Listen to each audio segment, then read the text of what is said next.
Hi friends, नमस्ते. मी sir Shivtej. कसे आहात? मजेत आहात ना? सुरक्षित आहात ना? ओके.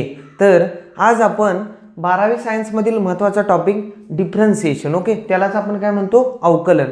तर या टॉपिकमधील महत्त्वाचा भाग पाहणार आहोत. आपण यापूर्वी डिफरन्सिएशनच्या बाबतीत अनेक एक्झाम्पल सॉल्व केली होती, बरोबर. आपण कंपोजिट रूल म्हणजेच काय, चेन रूल, याच्यावरती वेगवेगळ्या टाईपची एक्झाम्पल सॉल्व केली होती आणि त्यानंतरचाच महत्त्वाचा एक भाग आता आपल्यासमोर आलेला आहे आणि तोच आज आपण काय करणार आहोत? स्टडी करणार आहोत.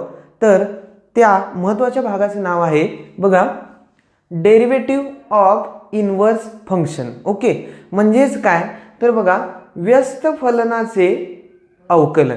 ओके, म्हणजेच काय तर अवकलनामध्ये इनव्हर्स फंक्शन म्हणजेच काय तर व्यस्त फलन याचा काय केला जातो? विचार केला जातो आणि त्यानुसार त्यामध्ये काही संकल्पना मांडल्या गेलेल्या आहेत. म्हणजेच काय, डेरिव्हेटिव्ह ऑफ इनव्हर्स फंक्शन याच्यामध्ये आपल्याला आत्तापर्यंत आपण y is equal to f of x या इक्वेशनवरती वेगवेगळ्या पद्धतीनं डिफरन्सिएशनच्या संकल्पना आतापर्यंत पाहिल्या होत्या. आता याच y is equal to f of x या इक्वेशनवरती इनव्हर्स पद्धतीनं कशा पद्धतीनं डिफरन्सिएशनचा वापर किंवा कशा पद्धतीनं संकल्पना मांडल्या गेलेल्या आहेत ते आपण काय करणार आहोत? पाहणार आहोत. ओके, तर चला तर मग आपण पाहूया derivative of inverse function.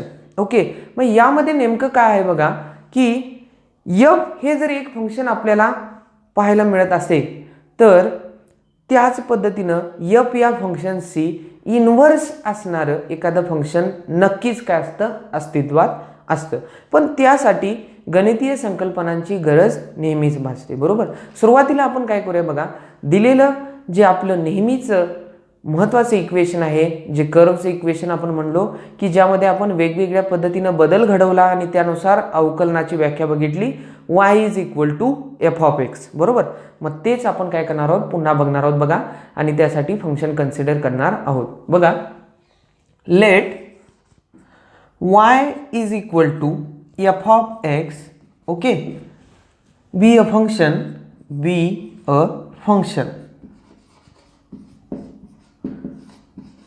Okay. y ची व्हॅल्यू आपल्याला फंक्शनच्या स्वरूपात x ची रिलेटेड मिळते, म्हणजेच आपण काय म्हणतोय? y is equal to f of x be a function. इथं फंक्शन आहे f. ओके, आता काय बघा, की here x is a argument. Okay, x is a argument म्हणजे आर्ग्युमेंट म्हणजेच काय तर बघा, y हे फंक्शन y ची व्हॅल्यू दाखवण्यासाठी f ह्या फंक्शनमध्ये x ची व्हॅल्यू आपल्याला काय केलेली आहे? प्रोव्हाइड केलेली आहे, बरोबर. म्हणजेच काय, y ची किंमत दर्शवण्यासाठी आपल्याला काय केलेलं आहे बघा, f ह्या फंक्शनमध्ये f ह्या फंक्शनलाच आपण मराठीमध्ये म्हणतो फलन. ओके, तर फंक्शन y ची व्हॅल्यू दर्शवत असताना x ही काय केलेली आहे? व्हॅल्यू आपल्याला प्रोव्हाइड केलेली आहे, म्हणून काय म्हटलेलं आहे बघा, x is a argument. Okay, x is a argument and y is dependent variable.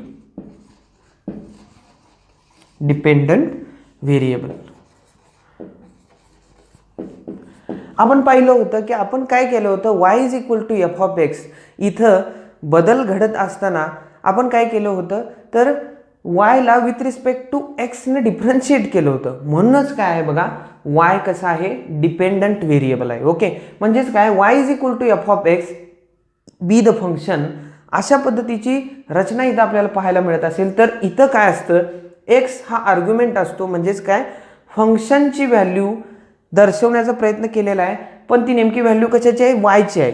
y ची व्हॅल्यू फंक्शनच्या स्वरूपात दर्शवण्यासाठी आपल्याला x प्रोव्हाइड केलेला आहे, म्हणून x is a argument. Okay, and y is dependent variable. Okay, हे नेहमी लक्षात ठेवणं गरजेचं आहे. ओके, आता आपण काय म्हणू शकतो बघा, इथं आपल्याला काय करायचं आहे की जर फंक्शन f इथं अस्तित्वात आहे, बरोबर, तर दिलेल्या फंक्शनशी नक्कीच काय बघा, एखादं ना एखादं इनव्हर्स फंक्शन इथं काय आपल्याला अस्तित्वात पाहायला मिळतं. मग ते कसं पाहायला मिळतं बघा, त्यासाठी आपण काय म्हणू शकतो, there exist okay there exist a one to one okay and onto function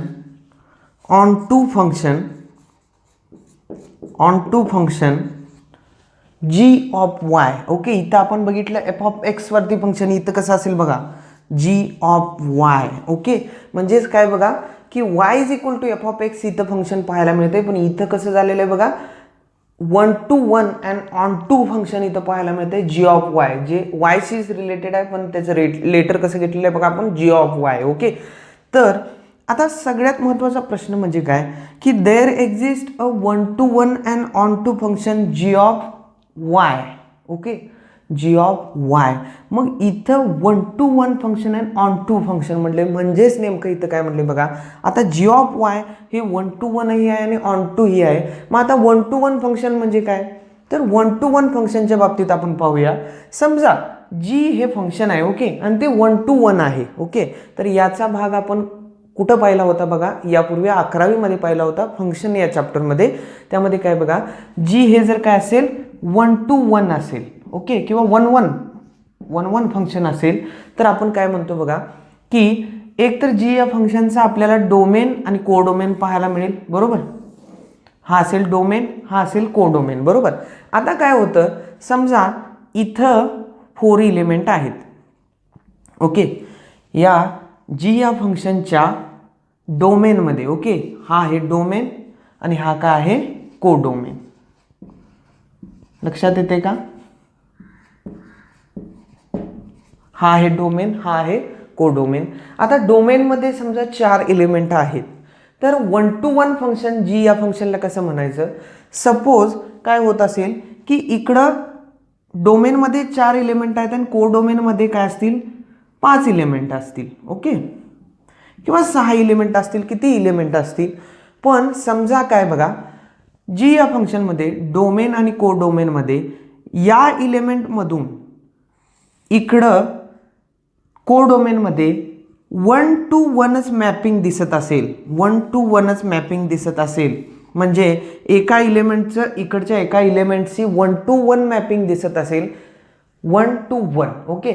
इथं 1 to अनादर कुठं झालेलं दिसते का आपल्याला, नाही दिसत. म्हणून इकडले सगळे इलेमेंट कव्हर झालेले आहेत, पण काय बघा इकडं एकाच इलेमेंटशी ते काय होतात, अटॅच होतात. म्हणजेच याचा अर्थ काय की डोमेनमध्ये असणारे इलेमेंटची इमेज आपल्याला 1 to 1 मॅपिंगने इथं कोडोमेनमध्ये दिसत आहे. यालाच आपण काय म्हणतो, 1 to 1 फंक्शन म्हणतो. म्हणजेच काय, जी ऑफ वाय हे 1 to 1 फंक्शन आहे आणि आता सोबत ऑन टू फंक्शन आहे. मग आता ऑन टू फंक्शनची डेफिनेशन कशी आहे बघा, आता आपण पाहिली 1 to 1 जी हे फंक्शन पाहिलं, आता ऑन टू जी फंक्शन कसं असेल बघा, थोडंसं लक्ष द्या ओके. जी हे फंक्शन आहे आणि ते काय आहे, ऑन टू आहे, ऑन टू आहे. मग आता यामध्येही काय असेल बघा, एक तर डोमेन इकडं असेल आणि हा काय असेल, कोडोमेन असेल, बरोबर.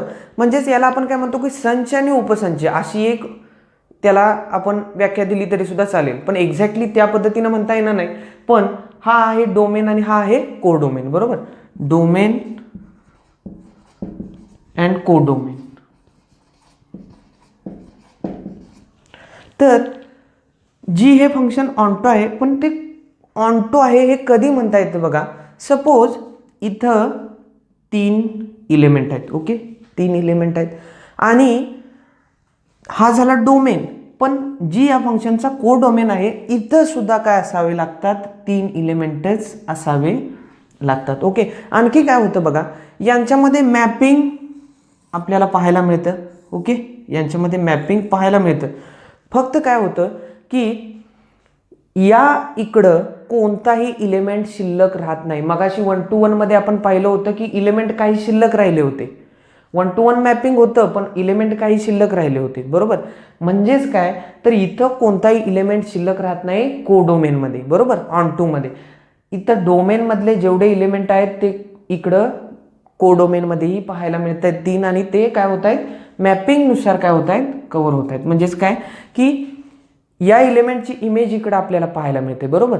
याची प्री इमेज इकडे आपल्याला पाहायला मिळते, बरोबर. फक्त काय होतं की ऑन टू मध्ये आपल्याला काय लक्षात ठेवायचं आहे बघा, कोडोमेन जो असतो, कोडोमेन तोच काय असतो, त्याची दिलेल्या जी या फंक्शनची काय असतो, रेंज असतो, रेंज असतो. ओके, म्हणजेच काय, जर ऑन टू फंक्शन असेल जी, तर काय होतं बघा, त्याचा कोडोमेन जो असतो तोच काय असतो, त्याची रेंज असते. आता रेंज म्हणजे काय, ऑल सेट, ओके, किंवा ऑल इलेमेंट ऑफ सेट, त्यालाच आपण काय म्हणतो बघा, रेंज म्हणतो. लक्षात आलं का बघा, की नेमकं काय म्हणतो की ओव्हरऑल सगळे जे इलेमेंट आहेत सेटमधले ते कवर होतात, आणि ते कवर झालेले ओव्हरऑल सगळे जे इलेमेंट आहेत सेटचे त्यालाच आपण काय म्हणतो, रेंज म्हणतो. लक्षात आलं का, की म्हणजे दिलेल्या फंक्शनची रेंज जर कोडोमेन असेल तर ते दिलेलं फंक्शन काय असतं, ऑन टू फंक्शन असतं. लक्षात आलं का, म्हणजेच काय, डोमेन आणि कोडोमेन आपल्याला इथं सेमच पाहायला मिळतात, बरोबर. आणि ते काय होतात, एक्झॅक्टली मॅपिंगनुसार कव्हरही होत आहेत. फक्त काय होतं की कोडोमेन जो असतो तो काय असतो, रेंज असतो. लक्षात आलं का, दिलेल्या फंक्शनची. असं फंक्शन जर आपल्याला पाहायला मिळालं तर काय आपण त्याला म्हणतो, दिलेलं फंक्शन हे काय आहे, ऑन टू फंक्शन आहे. ओके, मग आता त्याबाबत आता 1 आणि ऑन टू या दोन्ही गोष्टी आपल्याला माहीत झाल्या. आता आपण काय म्हणणार बघा, there exists a 1-to-1 and on-to function g of y, okay, such that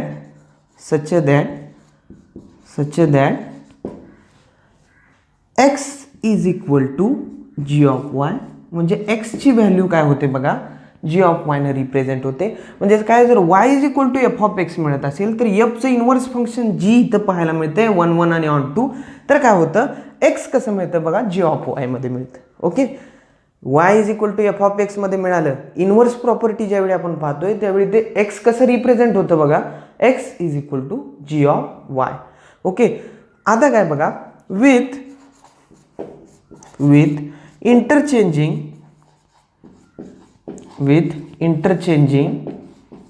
okay it's domain and range of function y is equal to f of x. Okay, म्हणजेच काय, ज्यावेळी g of y हे inverse function किंवा 1-to-1 and onto function आपल्याला इथं पाहायला मिळतं, त्यावेळी काय होतं की f या फंक्शनचा काय होतो, डोमेन आणि रेंज इंटरचेंज होतो, आणि त्यामुळे आपल्याला काय मिळतं, y is equal to f of एक्सचा डोमेन आणि रेंज इंटरचेंज होतो, आणि मगच आपल्याला काय मिळतो, जी ऑफ वाय हा फंक्शन मिळतो. म्हणजेच काय झालं की with interchanging it's domain and range of function y is equal to f of x असं जर दिसत असेल, देन आपण काय म्हणणार बघा, small g is inverse function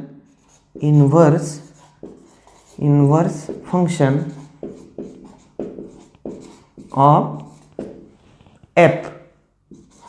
लक्षात आलं का बघा, small g is inverse function of f. म्हणजेच इथं आपल्याला पाहायला काय मिळतं की जर y is equal to f of x हे फंक्शन आहे, इथं एक्स ही आर्ग्युमेंट आहे आणि वाय इज डिपेंडंट व्हेरिएबल आहे, तर अशा वेळी there exist 1-to-1 and onto function g of y अस्तित्वात असतं. आणि त्यावेळी काय होतं की दिलेल्या या फंक्शनच्या डोमेन आणि रेंज ह्या काय होतात, इंटरचेंज होतात, आणि आपल्याला म्हणजे function y is equal to f of x कोणत्या स्वरूपात पाहायला मिळतं, जी ऑफ वाय. पण ते कसं, x is equal to g of y अशा पद्धतीनं पाहायला मिळतं. अशी कंडिशन जर इथं एक्झिस्ट होत असेल तर काय आपण म्हणू शकतो बघा, y is equal to f of x, इथं f हे फंक्शन आहे, या f या फंक्शनचं g हे स्मॉल g हे इन्व्हर्स फंक्शन आपल्याला पाहायला मिळतं. म्हणजे fचं काय बघा, g हे इन्व्हर्स फंक्शन आहे, किंवा g is inverse function of f आपण म्हणू शकतो. म्हणजेच काय म्हणू शकतो बघा, देअरफोर जी कॉम्पोजिशन, ओके, जी कॉम्पोजिशन बघा, झिरो नाही आहे हा, कॉम्पोजिशन आहे, कारण इन्व्हर्स फंक्शनच्या बाबतीत आयडेंटिटी किंवा थोड्याशा गणितीय प्रक्रिया दाखवण्यासाठी कॉम्पोजिशन आपल्याला वापरलं जातं. G composition F of X is equal to आपल्याला पाहायला मिळतं एक्स. ओके, म्हणजेच काय, आपण इन्व्हर्स फंक्शन पाहतोय एफचं जी. आता काय घेतलं आपण, कॉम्पोजिशन घेतलं, जीचं घेतलं आणि एफ ऑफ एक्सचं घेतलं. म्हणजे दोन एकामेकाचे इन्व्हर्स फंक्शन असणाऱ्यांचं आपण काय घेतलं, इथं कॉम्पोजिशन घेतलं तर आपल्याला काय मिळतं, एक्सच मिळतं. ओके. और आपल्याला काय पाहायला मिळतं बघा, f is equal to G inverse of y. Okay, f is equal to G inverse of x, sorry y नाही, जी इन्व्हर्स ऑफ एक्स. थोडंसं लक्ष द्या, इथं करेक्शन आपण केलेले आहे. एफ इज इक्वल टू आपल्याला काय मिळतं, जी इन्व्हर्स ऑफ एक्स मिळतं. बघा, G composition F of X is equal to X मिळतं. ओके, त्याचबरोबर काय मिळतं, F is equal to G inverse of X मिळतं. लक्षात आलं का? म्हणजे या गोष्टी इथं लक्षात घेणं गरजेचं आहे. यावरून, एवढ्या सगळ्या प्रक्रियेवरून आपण आता काय म्हणणार आहे बघा, प्रॅक्टिकली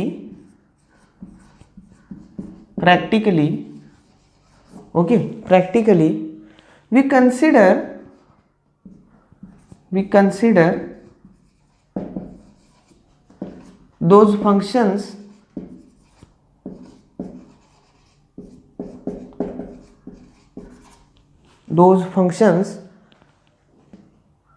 कशा पद्धतीने आपण कन्सिडर करणार आहोत बघा, दोज फंक्शन्स. पहिली एक यामधली आपण रिमार्क म्हणू किंवा पहिली एक त्यामधली जी गोष्ट आहे ती की प्रॅक्टिकली हे दिलेले वरचे फंक्शन्स आपण कसे कन्सिडर करणार आहोत बघा. एक्स कॅन बी रिप्रेझेंटेड किंवा expressed. Okay, x can be expressed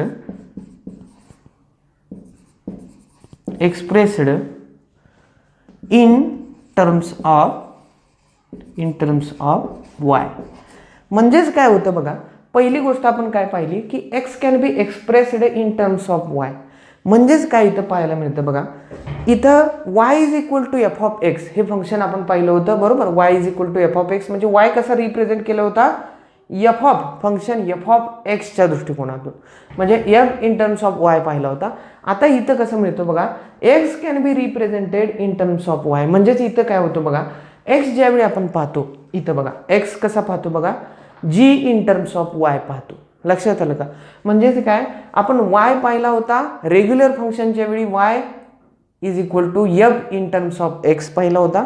पण ज्यावेळी इन्व्हर्स फंक्शन एक्झिस्ट होतं त्यावेळी एक्स कसा मिळतो बघा, x is equal to g in terms of y. लक्षात आलं का? तेच आपण इथं लिहिलं बघा, x can be expressed in terms of y. Okay, आता काय होतं बघा, दुसरी गोष्ट इथं काय म्हणता येतं बघा की function F. Okay, the function F is or the function f must be, okay, must be काय म्हणू शकतो आपण, must be monotonic. आता मोनोटॉनिक म्हणजेच काय, तर दिलेलं फंक्शन f जे आहे ते मोनोटॉनिक आहे. नेमकं त्याला काय म्हटलं जातं बघा, आयदर ते इन्क्रीजिंग मिळतं और डिक्रीजिंग मिळतं, इन इट्स डोमेन मिळतं. Okay, the function F must be monotonic in its domain मिळतं. Okay, in its domain. म्हणजेच एफ या फंक्शनचा जर आपण डोमेन पाहिला तर त्यामध्ये काय होतं की आयदर ते फंक्शन जे आहे ते इन्क्रीजिंग आपल्याला पाहायला मिळतं, एकतर इन्क्रीजिंग तरी पाहायला मिळेल किंवा डिक्रीजिंग. म्हणजे आहे त्याच लेवलला पण एकतरी इन्क्रीजिंग पाहायला मिळेल किंवा तेवढंच डिक्रीजिंग पाहायला मिळेल. बरोबर, हा झाला त्यामधल्या रेंजचा किंवा डोमेनचा भाग झाला. म्हणजे काय, the function F must be monotonic in its domain. म्हणजेच काय आपण इथं म्हणू शकतो बघा की either increasing, okay, either increasing और डिक्रीजिंग. ओके, आयदर इन्क्रीजिंग और डिक्रीजिंग आपण हे म्हणू शकतो. आता यामधून नेमकं आपल्याला काय पाहायला मिळालं की x in terms of Y इथं आपण काय करू शकतो, रिप्रेझेंट करू शकतो.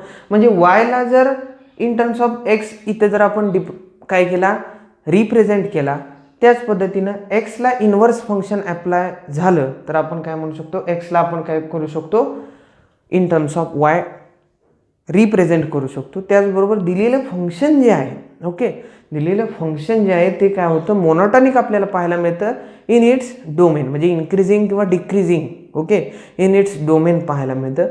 त्याचबरोबर महत्त्वाची गोष्ट म्हणजे काय की या सगळ्या मेथडवरून जे आपण आता इथं शिकलो, onto, in, okay, onto पाहिलं आपण, 1-1 फंक्शन पाहिलं, या सगळ्यावरून एक थेरम आपल्याला पाहायला मिळतो, ओके. आणि तो थेरमचं स्टेटमेंट आज आपण पाहणार आहोत. बघा, त्या थेरमचं स्टेटमेंट पहिल्यांदा आपण पाहूया. तो थेरम कसा आहे बघा, या सगळ्यावरून एक थेरम आपल्याला पाहायला मिळालेला आहे, तो आपण पाहूया इथं. बघा,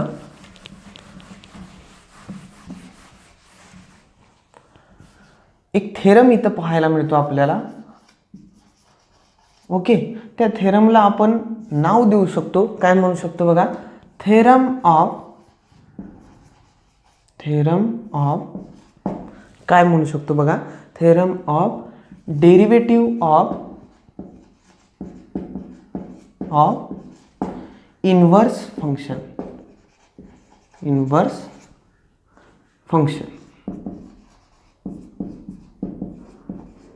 ओके. म्हणजेच काय तर या सगळ्या बाबीवरून आपण एकच थेरम इथं पाहणार आहोत आणि त्याचं स्टेटमेंट पाहणार आहोत. बघा की हा खूप IMP थेरम आहे, ज्याला काय समजलं जातं बघा की इन्व्हर्स फंक्शन इन डेरिव्हेटिव्हचा थेरम, की याचं स्टेटमेंट कशा पद्धतीने आहे बघा.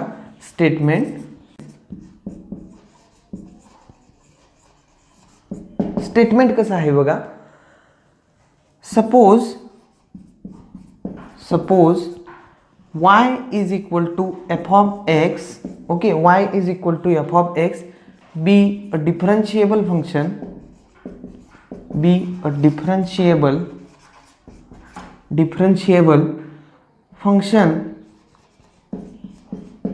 function of x on an interval I, okay. म्हणजेच काय बघा, y is equal to f of x be a differentiable function of x on an interval I. म्हणजेच काय, इथे इंटरवल I का घेतलेला आहे बघा की इन्व्हर्स फंक्शनसाठी वापरण्यात आलेला जो संख्यांचा समूह आहे किंवा समूह संख्या ज्या आहेत त्या इंटरवल I मधल्या वापरलेल्या आहेत. म्हणून काय म्हटलंय बघा, suppose y is equal to f of x be a differentiable function असेल ऑफ x, अशा वेळी on an interval I, okay. अशा वेळी काय होतं बघा, on interval I y is 1-1, okay, 1-1 on 2, okay, and dy by dx is not equal to 0 on I.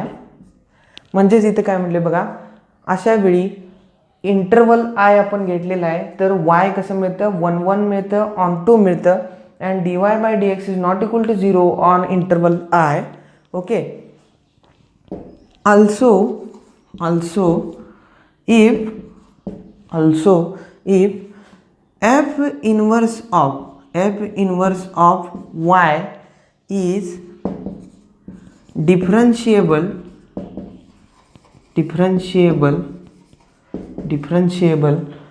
on f of I, okay.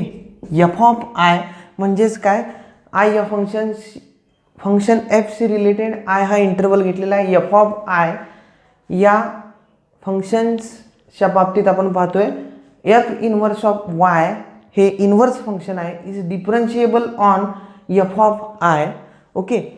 f of I वर अशा पद्धतीने आपल्याला हे पाहायला मिळत असेल, देन आपण काय म्हणू शकतो बघा, देन इथं d बाय dy का घेतलं, d बाय dy इथं लक्षात यायला पाहिजे, कारण आपण इन्व्हर्स फंक्शन पाहतोय. यापूर्वी आपण d बाय dx पाहिलं होतं, आता इन्व्हर्स फंक्शन आहे इथं इन टर्म्स ऑफ yx म्हणजे इन टर्म्स ऑफ y पाहायला मिळतो x, म्हणजेच काय x ची किंमत काय होते इन टर्म्स ऑफ y पाहायला मिळते, म्हणून आपण काय म्हणतो d/dy घेतलेलं आहे. बघा यापूर्वी आपण काय पाहिलं होतं d/dx ऑफ पाहत होतो. इथं मात्र इन्व्हर्स फंक्शन आहे, म्हणजेच काय d/dy ऑफ ह्या f inverse of y. Okay, f inverse of y याची किंमत आपल्याला काय मिळते बघा, याची किंमत आपल्याला मिळते 1/f' ऑफ x.